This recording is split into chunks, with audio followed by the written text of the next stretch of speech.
네, 예배에 관하여서 우리가 그동안 예, 5번의 제가 설교를 했고 오늘이 예, 6번째 마지막 설교가 되겠습니다. 우리 제목을 큰 소리로 같이 한번 읽어보겠습니다. 시작. 예배에는 마리아의 향유가 필요합니다. 어, 자, 오늘 사건은 많이 알려진 사건이죠. 모르는 분이 잘 없습니다. 성경에 기록된 여러 사건 중에서 어, 정말 이해하기도 쉽고 어떤 스토리인지 다 우리가 알고 있습니다. 근데 이 사건, 그 마리아가 예수님께 향유를 부은 이 사건이 예배와 굉장히 관계가 깊습니다. 그러니까 예배를 이해하는데 많은 도움을 줍니다. 어, 쉽게 말해서 마리아가 예수님의 발에 향유를 부은 그 자체가 하나의 예배입니다. 그리고 더 나아가서 이 사건이 예배와 관련해서 굉장히 중요한 한 가지를 우리에게 가르쳐 줘요. 그게 뭘까요? 도대체 이 사건이 우리에게 예배에 대해서 무엇을 가르쳐 줄까요? 그 질문을 가지고 오늘 사건을 좀 살펴보겠습니다. 자, 배경이 어떻게 됩니까? 그 간략하게 정리를 하면 나사로와 마르다, 마리아라는 오누이, 그러니까 세 형제 자매가 있었죠. 주님을 사랑하고 주님과 관계가 좋은 그런 이제 가족이었는데 갑자기 나사로가 죽었습니다. 예. 누이 동생 마리아와 마르다가 큰 슬픔과 충격에 빠졌죠. 근데 이 소식을 듣고 예수님이 찾아오셔서 죽은 지 이미 4일이 나흘이 지난 나사로를 살리셨잖아요. 그 상식적으로는 우리가 도저히 있을 수 없는 일이 일어난 겁니다. 부패한 시신이 된 나사로를 살리셨습니다. 마리아와 마르다 얼마나 감동이 컸겠습니까? 어, 그래서 그들이 예수님을 위해서 잔치를 마련하고 초청했어요. 그래서 그 초청한 잔치 자리에서 일어난 사건이 오늘 성경에 기록되어 있습니다. 자, 우선 언제 이 잔치가 일어났는지 볼까요? 1절에 보면 뭐라고 표현했습니까? 어, 파워포인트를 한번 넘겨주시겠습니까? 제가 되지 않는데. 네. 네, 1절 보시면 뭐라고 그랬습니까? 때가 언제죠? 같이 읽겠습니다. 시작. 6월절 엿새 전에 예수께서 베다니에 이르시니 그곳은 예수께서 죽은 자 가운데서 살리신 나사로가 있는 곳이라. 네. 6월절 엿새 전이라 그랬습니다. 6월절은 이스라엘 그 유대인의 3대 절기 가운데 하나고 거의 뭐 가장 큰 영적인 축제인데 많은 유대인들이 예루살렘에 올라옵니다. 정말 많은 사람들이 모이는데 지금 6월절 축제를 위해 사람들이 예루살렘으로 모이고 있는 그 시점에 베다니는 예루살렘 근처에 있습니다. 약 한 3km 떨어진 곳에 있죠. 거기서 지금 나사로의 집에서 예수님을 위해서 지금 잔치가 열린 겁니다. 근데 6일이 지나면 무슨 일이 일어난다는 거죠. 6월절이 되면 그날 예수님이 어떻게 되십니까? 우리가 잘 아는 대로 예수님은 십자가에 달리시죠. 제자들은 아직 그걸 뭐 감을 못 잡고 있겠지만 예수님은 여러 번 여기에 대해서도 예언을 하셨습니다. 내가 곧 이제 십자가란 말을 사용하지는 않았지만 그런 형태의 죽음을 죽을 거라고 예언을 하셨습니다. 그런 이제 아주 그 위기가 다가오고 있는 그 한 6일 전에 이 사건이 일어난 겁니다. 자, 그때 마리아가 아무도 상상하지 못한 행동을 합니다. 어, 파워포인트가 잘 안 돼서 부탁드릴게요. 네, 3절 같이 읽겠습니다. 시작. 마리아는 지극히 비싼 향유 곧 순전한 나드 한 근을 가져다가 예수의 발에 붓고 자기 머리털로 그의 발을 닦으니 향유 냄새가 집에 가득하더라. 어, 마리아의 행동이 참 이게 정말 특이한데요. 정말 이게 너무 돌발적인 행동이었고 이 행동을 좀 이해할 필요가 있습니다. 우선 어, 유대인들이 손님을 접대하기를 아주 좋아합니다. 보면 이 근동 사람들은 다 비슷해요. 아랍 쪽 사람들도 그렇고 손님 접대를 아주 중요하게 생각하고 좋아하는데 유대인들은 손님이 집에 오면 환영의 뜻으로 환대한다는 뜻으로 보통 어떻게 하죠? 발 씻을 물도 주고 그리고 머리에 이렇게 올리브유를 보통 발라줍니다. 한두 방울 이렇게 가볍게 발라주죠. 집이 좀 잘 사는 집 같으면 올리브유가 아니라 향유, 좀 더 비싼 향수를 발라줍니다. 예. 근데 어, 마리아의 집이 특별하게 뭐 부유한 집인 것 같지는 않은데 뭘 예수님께 발라드렸습니까? 보면 예, 다음 페이지 보시면 나드라는 이름이 나와요. 이게 올리브유가 아니라 예, 순전한 나드 이렇게 한 근, 그러니까 원 파운드라고 그랬습니다. 어, 이게 나드라는 향료 혹시 아시는 분 계세요? 요즘도 살 수 있습니다. 혹시 이거 냄새를 맡아보거나 한번 발라보신 좀 한번 손 들어보시겠어요? 우리 전도사님이 웃고 계신데 나드를 좋아하세요? 예. 저는 이제 어느 분이 이렇게 아주 적은 양의 나드를 전해준 거를 제가 이렇게 만져보고 냄새를 맡아본 적이 있는데 이게 인도 북부 히말라야 지역에서 생산되는 그런 식물이에요. 식물에서 짜낸 이제 기름인데 굉장히 비쌉니다. 그러니까 요즘도 비싼데 그 당시는 특히 더 비싸서 나중에 가격이 이제 환산돼서 나오는데 나드 향유 원 파운드면 가격이 얼마나 되시는지 혹시 아세요? 그 가격이 캐나다 달러로 대충 4만 달러 정도 됩니다. 4만 달러. 거의 1년 연봉에 가까운 300일치 임금이라 그랬거든요. 셀러리라 그랬어요. 예, 어, 진짜 비싼 거죠. 근데 이걸 마리아가 예수님의 발에 몽땅 다 들이부었습니다. 한두 방울이 아니라. 그리고 자기의 머리카락을 수건 삼아서 주님의 발을 닦았어요. 그러니까 굉장히 좀 이해하기 힘든 행동입니다. 좀 민망하기도 하고 이게 뭐지 도대체? 집안에 그 집안에 향수 냄새가 났을까요? 많이 났겠죠. 뭐 들이부었으니까.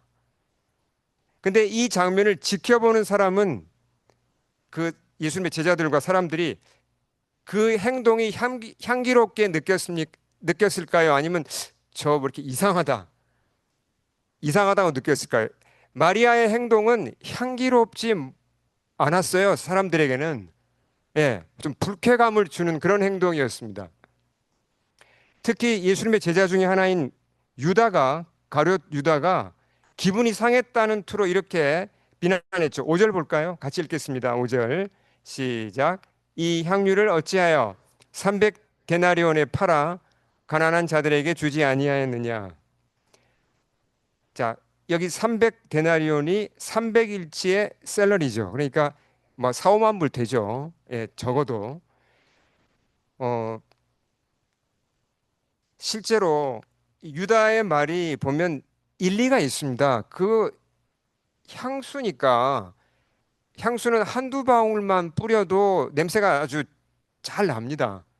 그렇게 살짝 뿌리고 나머지는 팔아서 가난한 사람들을 구제하는 데 쓰면 훨씬 더 좋아 보이잖아요. 예. 근데 유다의 말이 맞는 것 같은데 이 사람의 진심은 그게 아니었습니다. 6절을 한번 같이 읽어보겠습니다. 시작. 이렇게 말함은 가난한 자들을 생각함이 아니요 그는 도둑이라 돈괴를 맞고 거기 넣는 것을 훔쳐 가미러라. 네. 자, 유다라는 사람이 12제자 가운데 재정을 맡은 것을 알 수 있죠. 근데 아주 어, 정말 정직하지 못하게 그렇게 그 재정에 손을 댄 그러니까 여기서 도둑이라고 표현을 했죠. 그러니까 참 문제가 많은 사람이었어요. 그러니까 유다는 지금 모든 일이 어떤 뭐 행사를 하던 사건이 일어나던 뭐 예배를 드리던 뭘 하던 자기의 최종적인 관심은 어디에 있는 거죠? 어떤 행사를 했다, 뭐 예배를 드렸다, 무슨 구제를 했다, 뭘 했다 간에 이 사람의 최종적인 관심은 그것이 나한테 무슨 유익이 되냐는 겁니다. 나의 이기적인 필요에 맞느냐 맞지 않느냐를 가지고 모든 걸 판단을 해요. 속으로 생각한 것은 예, 어, 뭔가 어떤 자기가 뭔가 이렇게 더 뭔가 이렇게 훔쳐가거나 뭔가 자기 그렇게 유익을 취할 수 있는 것을 항상 생각하던 사람이었기 때문에 말은 겉으로 가난한 사람을 돕는 데 관심 있는 것처럼 했지만 실제로는 자기의 이기적인 욕심을 따라가고 있다는 것이 드러납니다. 성경이 여기서 대조하고 있죠. 누구와 누구를 대조하고 있습니까? 마리아하고 가룟 유다를 대조하고 있죠. 그러니까 우리도 사실은 이 둘 중에 하나예요. 보면 마리아 같이 순수하게 예수님께 뭔가를 바치고 예수님을 예배하든지 그렇지 않으면 유다처럼 겉으로는 종교적이고 겉으로는 헌신하고 겉으로는 예배 자리에 앉아 있지만 사실 머릿속으로 내가 최종적으로 생각하는 것은 나의 이기적인 유익이에요. 예, 그렇게 될 수가 있다는 겁니다. 우리 자신을 돌아봐야 되겠죠. 자, 다시 한번 근데 유다의 말을 좀 생각해 볼 필요가 있습니다. 유다가 돈을 탐내는 건 잘못되었지만 유다의 말에 일리가 있습니다. 뭐라 그랬죠? 아, 그걸 다 허비하지 말고 다 예수님 발에 붙지 말고 한두 방울만 뿌리고 나머지는 팔아가지고 가난한 사람 도와주자. 그 말 자체는 여러분 뭔가 논리가 맞나요?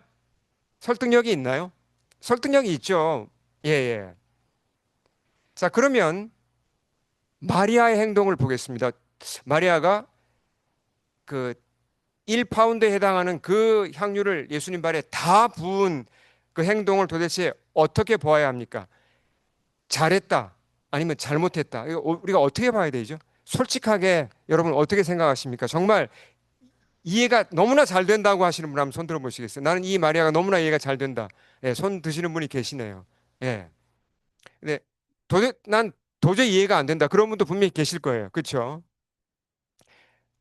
자, 예수님이 하신 말씀을 보겠습니다.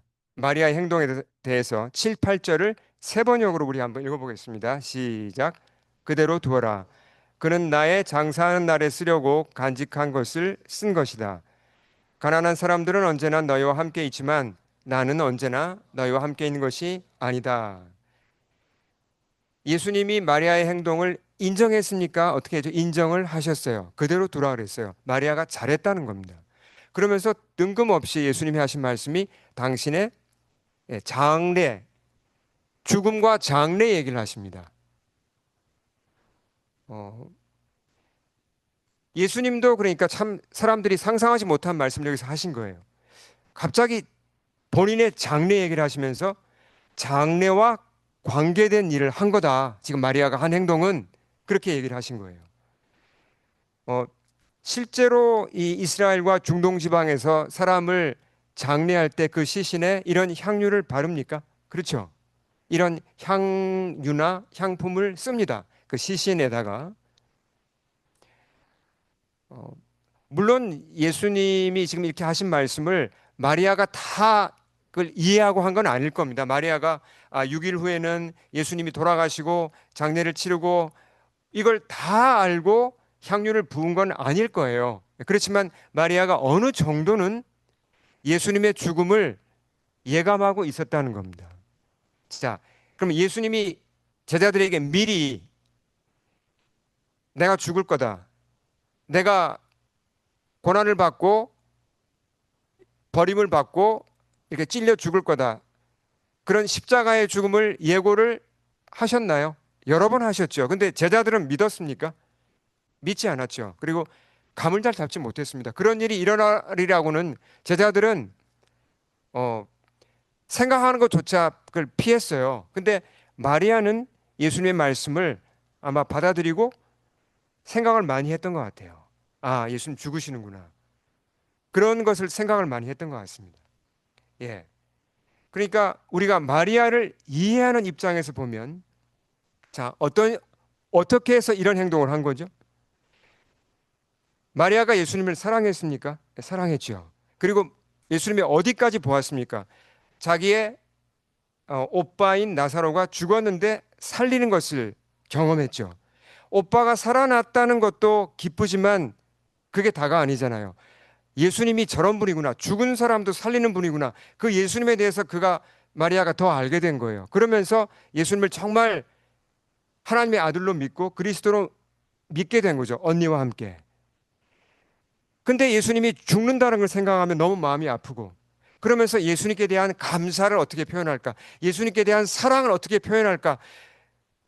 그렇게 궁리하고 기도하던 끝에 그가 결정한 게 뭐예요? 아, 그러면 나한테 있는 이 향유를 예수님께 드리자. 근데 전통대로 하면 원래 그냥 보통 방식으로 하면 한두 방울 발라드리는 거잖아요. 근데 이걸 다 쏟아부었잖아요. 왜 다 쏟아부었죠? 예수님, 당신은 정말 귀한 분이십니다. 존귀한 분이십니다라는 것을 표현하는데 한두 방울 가지고 표현이 안 되니까 다 부은 거예요. 마리아의 그 사랑과 감사를 그 한두 방울이 아니라 향유를 다 붓는 것으로 표현한 겁니다. 자, 그러면 이제 우리가 이건 좀 상상을 해볼 수 있는데요. 그 원 파운드에 해당하는 향유를 예수님 발에 부었으면 뭐 발만 부은 게 아니죠. 뭐 그 예수님이 거의 전 예수님의 전신이 이제 향유에 다 젖고 옷도 향유에 젖었을 텐데 그 당시는 이렇게 옷을 자주 갈아입지 않았습니다. 요즘은 뭐 우리가 하루에 한 번씩 옷을 갈아입는데 그 당시는 특히 겉옷 같은 경우는 뭐 빨래할 때 빼고는 거의 갈아입는 때가 없었어요. 그럼 6일 후에 예수님이 십자가를 지실 때 그 예수님의 옷에 이 마리아의 향유가 남아 있었을까요? 우리가 이건 성경에 안 써 있습니다. 그러나 짐작할 수 있죠. 저는 남아 있었을 거라고 믿습니다. 십자가를 지는 예수님이 그 향유, 마리아의 향유 냄새를 맡으시면서 어떤 도움을 받으셨을까요? 아, 그래도 나를 이해하고 사랑하고 존귀하게 여기는 마리아가 있었지. 그 향유 냄새가 예수님에게는 십자가를 지시는 예수님께는 큰 격려가 되었을까요? 되었을 거라고 저는 믿습니다. 자, 근데 또 한 가지 생각해야 되는 건요. 마리아의 마음은 이해가 됩니다. 심정은 100번, 우리가 100번 이해할 수 있습니다. 예수님께 대한 그 뜨거운 감사를 표현하기 위해서 다 쏟아부었어요, 향유를. 그렇지만 표현 방법이 그렇게 세련된 것은 아니었죠. 예. 합리적으로 따져보면 향유를 허비한 게 맞습니까? 예, 허비한 면이 분명히 있습니다. 좀 오버한 면이 분명히 있어요. 우리도 교회에서 보면요. 뭔가 간증을 하든지 뭐 어떤 뭐 예배를 드리든지 찬양을 하든지 할 때 보면 뭔가 이렇게 좀 열렬하게 찬양을 하고 뭔가 간증할 때 뜨겁게 간증하면 은혜를 받기도 하지만 한편으로는 저분이 좀 오버한다. 좀 점잖게 하시지. 왜 이렇게 방방 뜰까? 아니면 왜 저렇게 감정 표현을 좀 세게 하지? 이런 마음이 들 때가 있거든요. 여러분, 그게 별로 좋은 게 아니란 걸 오늘 말씀 보면 알 수 있어요. 예. 우리가 함부로 판단하면 안 됩니다. 그 주님께 감사해서 주님께 대한 사랑을 표현하고자 그렇게 하다 보면요. 좀 오버할 때도 있고 좀 감정이 좀 이렇게 격해질 때도 있어요. 마리아처럼. 그러나 그분들을 우리가 이해해야 합니다. 그리고 어떤 면에서는 부러워해야 돼요. 저렇게 주님을 향한 마음이 사랑이 뜨겁구나. 그렇지 않습니까, 여러분? 예. 주님이 분명히 뭐라 그랬습니까? 어, 마리아의 행동을 향하여서 사람들은 이거 오버한 거다. 좀 지나치다라고 했는데 주님은 뭐라 그랬죠? 첫 마디가 그대로 두어라입니다. 예. Leave her alone. 그대로 두어라. 잘했다는 거예요. 잘했다는 거죠. 허비했는데 분명히 향유를 허비했는데 예수님은 잘했다고 말씀하셨어요. 어, 자, 여기서 예배에 대해서 우리가 굉장히 중요한 것을 정리를 할 수가 있습니다. 우리가 예배에 대한 아주 중요한 가르침을 여기서 잘 정리해서 이렇게 묶을 수가 있어요. 우리가 드리는 이 예배, 지금 우리 예배로 모였잖아요. 근데 이 예배가 모여 있다고 다 예배가 되는 게 아닙니다. 여러분, 예배 자리에 나오는 것도 중요해요. 정말 귀한 겁니다. 근데 이 자리에 앉아 있다고 다 예배가 아니에요. 절대로 이것이 진정한 예배가 될 수 없습니다. 자동으로 예배당에 들어온다고 예배가 되는 건 아니죠. 그렇잖아요. 우리가 드리는 예배, 내가 드리는 예배가 정말 진정한 예배가 되려면 빠지지 말아야 되는 게 있어요. 오늘 이 사건에서 그게 뭔지를 알려줍니다. 그게 뭡니까? 이런 고백이 있어야 된다는 겁니다. 어떤 고백이요? 예수님, 당신은 저에게 참으로 존귀한 분이십니다. 라는 고백이 있어야 된다는 겁니다. 그 고백을 입술로 하든지, 찬양으로 하든지, 헌금으로 하든지, 아니면 무슨 워십 댄스로 하든지, 간증으로 하든지, 그런 고백이 있어야, 진정한 고백이 있어야 그 예배가 하나님이 받으시는 예배라는 겁니다. 그냥 수동적으로 그냥 가만히, 목사님 오늘 설교 제대로 잘 하시겠지? 뭔가 뭐 재밌는 거 좀 듣겠지? 물론 우리 교우님들은 그런 분들이 별로 거의 없다는 걸 제가 알고 있습니다. 근데 잘못하면 설교를 평가하고 찬양을 평가하고 뭐 내용이 좋았다. 이런 식으로 점점 변질되는 예배들이 세상에 얼마나 많은지 모릅니다. 예. 예배 시간이 길었다 짧았다 가지고 막 감정이 왔다 갔다 하고 그게 본질이 아니잖아요. 정말 예배가 진짜 예배가 되려면 뭐가 있어야 된다고요? 이런 고백이 있어야 됩니다. 어떤 고백이요? 예수님, 당신은 저에게 정말 존귀한 분이십니다라는 고백이 반드시 있어야 돼요. 다음 페이지 볼까요? 예배라는 단어가 여러분 이 영어 단어 worship이라는 단어가 이게 old English 고 영어에서 나왔는데요. 뿌리가 같은 단어가 뭐냐면 worthy예요. 뜻이 뭐죠? worthy. 존귀한이라는 뜻이죠. 존귀한. worthiness. 그러니까 존귀하다는 데서 나온 단어입니다. worship이라는 단어 자체가. 예. 그러니까 사실 예배라는 건 뭐냐면요. 하나님과 사람 사이에 가장 존귀한 걸 주고받는 게 예배예요. 여러분 이 데피니션을 꼭 기억하시기 바랍니다. 예배가 뭔가라고 묻는다면 여러 정의가 있어요. 예배는. 오늘 제가 드리는 이 예배의 정의는 뭐라고요? 하나님과 사람 사이에 가장 존귀한 걸 주고받는 거예요. 그게 예배예요. 우리가 바쁜 세상에 살고 있습니다. 다들 바쁘시죠. 공부도 해야 되고 직장 생활 해야 되고 또 가사 일도 있고 또 우리가 자녀도 양육해야 돼. 정말 얼마나 일이 많습니까? 근데 이렇게 살다 보면요. 점점점 흐려지는 게 있어요. 그게 뭐냐면 예수님 좋은 거 아는데 정말 그분이 내게 존귀한 분일까? 존귀하다는 이 느낌이 점점점 희미해집니다. 그렇지 않으세요, 여러분? 정말 예수님이 나에게 지극히 존귀한 분이라는 사실이 자꾸 무뎌져요. 왜 그렇게 되죠? 오염되기 때문이죠. 이건 매일 새롭게 하지 않으면 계속 오염됩니다. 죄가 내 마음에 들어오고, 그렇죠? 욕심이 들어오고, 그렇게 하다 보면 유리창에 먼지가 끼어서 잘 보이지 않는 것과 비슷하게 계속 내 영적인 안경이 흐려지고 창문이 흐려지는 겁니다. 예수님 존귀하지 맞아. 근데 솔직하게 내 마음 깊은 곳에서 잘 모르겠어. 덤덤해집니다. 그럼 주일 예배 때 매주 최소한 일주일에 한 번이라도 우리가 와서 뭘 다시 재정비해야 되죠? 어떻게 해야 되죠? 주일 예배에 와서 여러분 절대로 놓치지 말아야 될 게 뭐냐면 예수님이 존귀하다는 고백이 안 나오면 나올 때까지 매달려야 됩니다. 회개해야 되고 말씀을 붙잡아야 되고 주께 매달려야 돼요. 그 고백이 살아나야 내 영혼이 사는 것이고 내가 이 세상 물결에 휩쓸려가지 않는 것입니다. 그냥 예배 자리에 앉아 있고 그냥 그렇게 덤덤한 채로 의심이 있는 채로 지나간다면 한 주, 두 주, 몇 달 지나가면 나중에는 너무 두꺼운 먼지가 끼어서 이제 앞이 안 보여요. 완전히 무뎌져 버립니다. 다시 소생하려면 너무너무 힘들어요.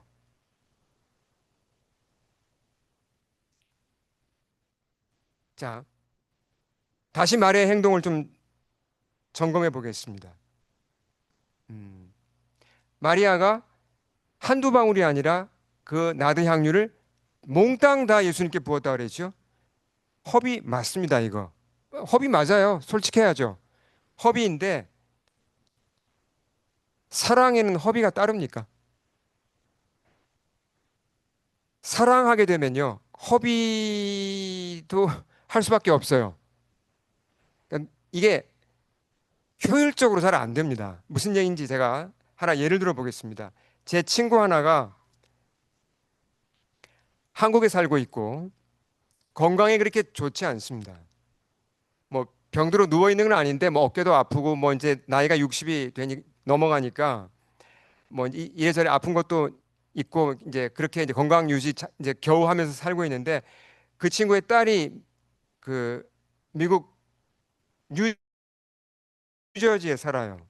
근데 2년 전에 그 딸아이를 낳았습니다. 그러니까 이제 그 제 친구는 이제 딸이 이제 뉴저지에 살고 이제 소녀가 생긴 거죠. 근데 그 딸이 최근에 사업장을 열게 되어서 이제 바빠졌어요. 물론 이제 남편도 있습니다. 근데 바빠지니까 애가 2살인데 이거 데이케어에 맡겨놓고 이제 찾아와야 되는데 맡기는 건 문제가 아닌데 찾는 게 이제 문제예요.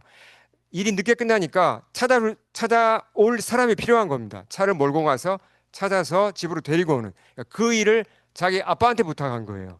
아니 그 알바를 시켜도 되는데 왜 한국에 있는 아빠한테 그걸 시켰는지 모르겠어요. 그러니까 이 아빠가 고민하다 뭐 별로 고민도 많이 안 한 것 같아요. 그걸 하겠다고 미국으로 온 거예요. 근데 딸이 한 달만 아빠 한 달만 와서 해달라고.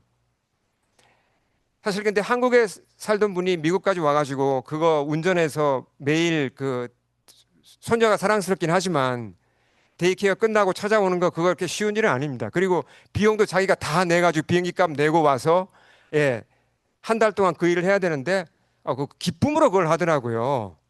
그 다른 사람들이 보면 그 허비 아닌가요? 비행기 값 쓰고 그 한 달 동안 그 시간 다 써야 되는데 그걸 허비 허비라고 말하면 허비 아니라고 그러죠. 그 친구는 내가 왜 허비야?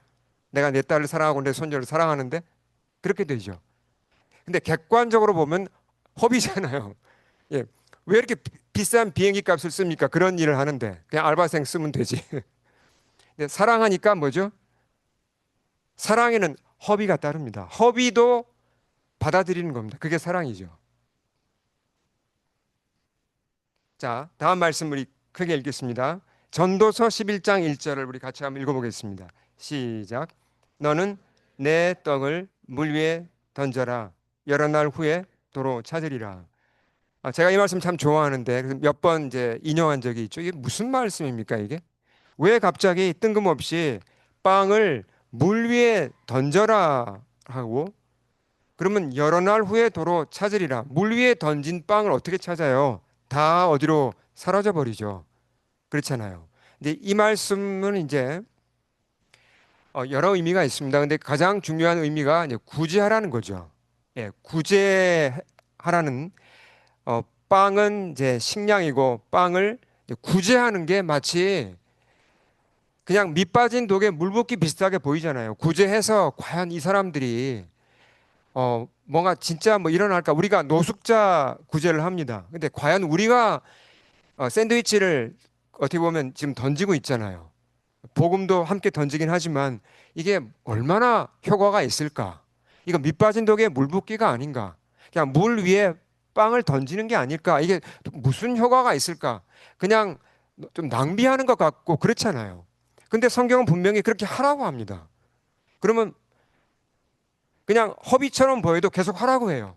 근데 결과는 하나님이 주관하시죠. 그래서 어떤 결과가 온다고 합니까? 여러 날 후에 도로 찾는다고 그랬어요. 결과가 있다는 거예요. 근데 이 말씀을 구제에도 적용할 수 있지만 사람을 키우는데 적용할 수 있습니다. 사람을 키우는 일에는요, 많은 시간이 들어가요. 특히 우리 부모님들, 그 중에서도 어머니들이 아이를 양육하는 거 한번 생각해 보세요. 얼마나 많은 시간을 아이와 함께 보내야 합니까? 그렇잖아요. 정말 수많은 시간을 아이와 함께 보내야 됩니다. 어떻게 보면 참 이거 어머니들이 그런 생각 들 때가 있잖아요. 내가 이거 지금 어 이거 시간을 허비하는 게 아닌가. 물론 아이가 사랑스럽지만 그렇잖아요. 뭔가 이거 내가 직장이 단절되고 이거 뭔가 좀 허비하는 게 아닌가. 그런 생각이 들 때도 있죠. 그러나 허비가 아니잖아요. 사람을 키우는 데 드는 시간과 에너지와 마음과 정성은 때로는 물 위에 빵을 던지는 것처럼 이렇게 이거 허비처럼 보일 때가 있습니다. 그러나 그렇지 않아요. 하나님께 맡기고 우리가 사람에게 투자를 해야 됩니다. 자녀에게 투자해야 되고 제자 양성에 투자해야 되고 사람들을 도와주고 일으키는 데 투자를 해야 된다는 겁니다. 자, 보세요. 예수님의 투자도 실패한 것처럼 보인 적이 많죠.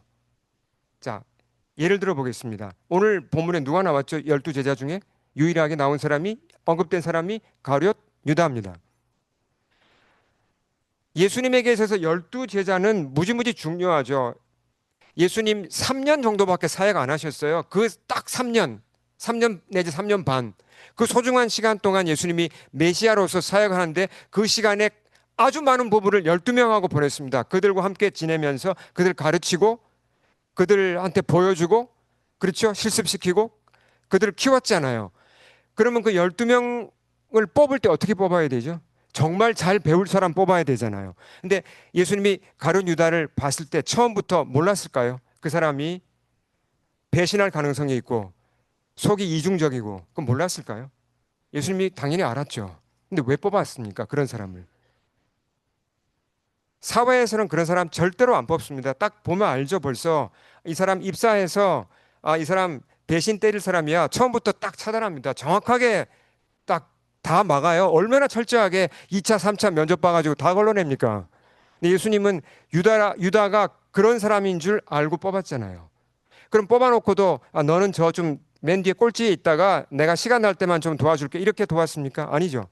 끝까지 사랑했습니다. 똑같이 가르치고 똑같이 사랑해주고 에너지 쏟고 시간 쏟아서 유다를 도와줬습니다. 언제까지 그를 도왔죠? 예수님이 마지막 십자가에 달리시기 전날 밤에 제자들의 발을 씻어 주실 때 유다의 발을 씻었습니까?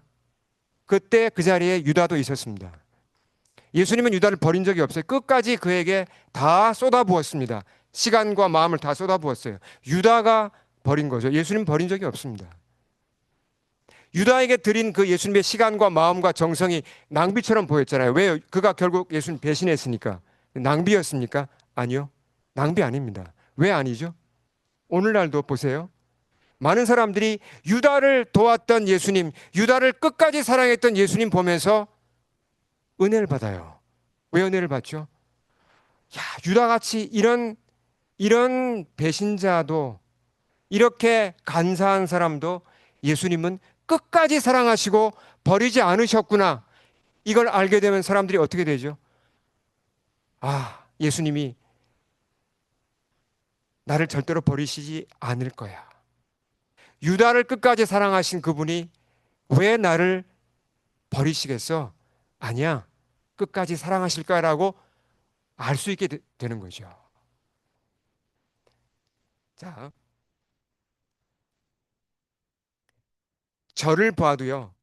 이 전도서 11장 1절 말씀이 진리임을 깨달아요. 하나님이 합리적인 경영을 원하셨다면 저 같은 사람은 부르지 않았을 겁니다. 제가 여러 번 말씀드렸지만 저는 굉장히 논리적이고 차가운 사람이었어요. 예. 굉장히 계산이 빠른 사람이었습니다. 그러니까 참 그 이기적이고 주님의 제자로 쓰임받기 힘든 사람이었고 특히 목회자로 쓰임받기에는 정말 그릇이 안 되는 사람이었어요. 주님이 저를 양육하시기 위해서 쏟아부으신 시간과 노력이 100이라면 99는 다 어디로 사라져 버렸어요.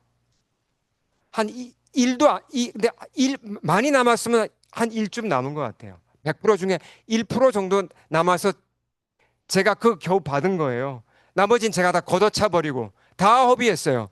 근데 그 1%가 남아서 제가 변했잖아요. 주님이 논리적으로 따지고 계산 앞뒤 맞추려고 했으면 저를 왜 불렀겠습니까? 100 중에서 1 정도 받는 사람이 아니라 100 중에 최소한 10이나 20쯤 받는 사람들을 부르시죠. 자,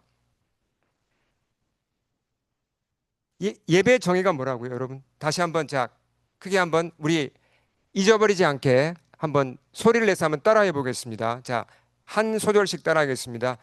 예배는 자, 크게 다시 한번 예배는 하나님과 사람 사이에서 가장 소중한 것을 가장 존귀한 것을 서로 주고받는 것이다. 아멘. 여러분 이게 믿어지십니까? 자, 보세요. 마리아의 향유 붓는 사건이 있은 지 엿새 후에 어떤 일이 있었다고 예수님 6월절에 돌아가시죠. 근데 예수님도 마리아에게 향유를 부으신 거 여러분 아시죠?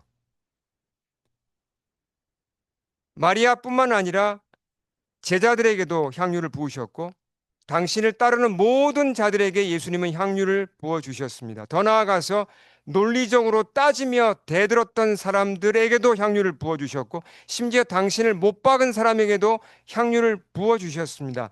예수님이 부으신 향유는 나드 향유와는 비교할 수 없이 더 값진 것이었죠.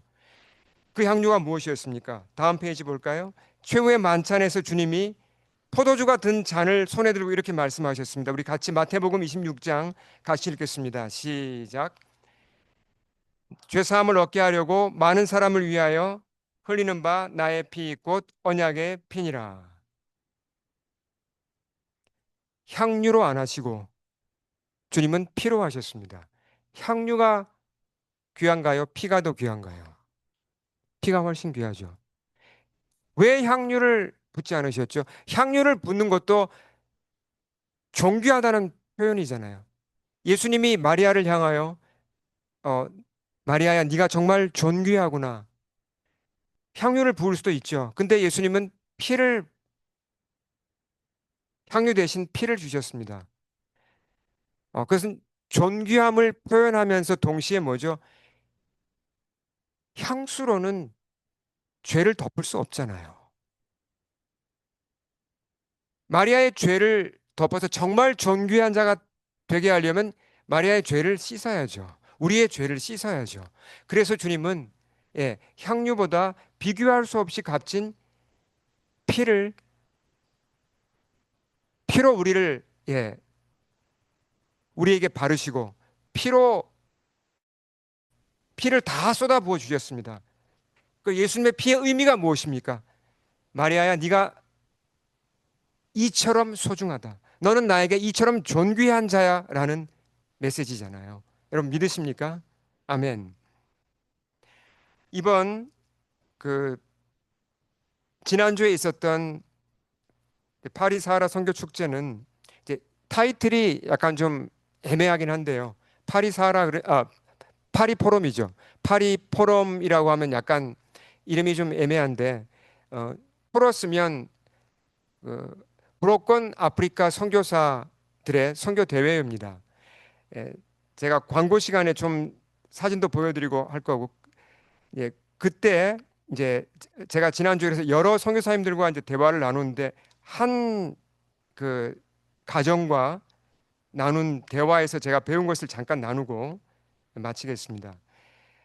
어, 선교사님들이 한 120 가정에 아이들까지 합쳐서 한 150명 정도가 참여를 하셨는데요. 그 중에 그 한 선교사님은 차드에서 오셨습니다. 다음 페이지 보시면 차드가 어디 있는지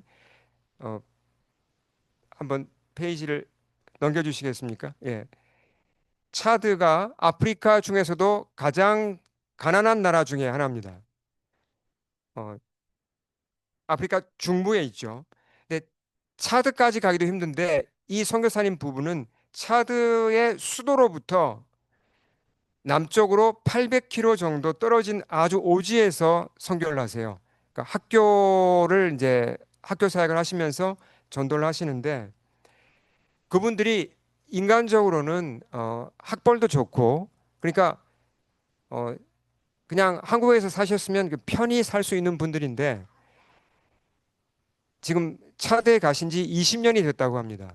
20년 동안 하신 게 학교에서 학생들 이제 학교가 운영되도록 도와주고 그리고 이제 기회가 나면 이제 전도를 하고 그 사역을 쭉 해오시는 겁니다. 근데 20년이 지났을 때 정말 이제 나이도 들고 건강도 안 좋아지고 여러 어려움이 많았습니다. 그러면 이게 낭비가 아닐까요? 그런 생각이 여러분 들잖아요. 본인들도 그런 생각이 들 때가 있다고 그랬습니다. 이게 낭비가 아닌가? 우리들이 도대체 여기 봐서 뭘 하고 있는가? 어, 근데 이게 허비나 낭비가 결코 아니죠.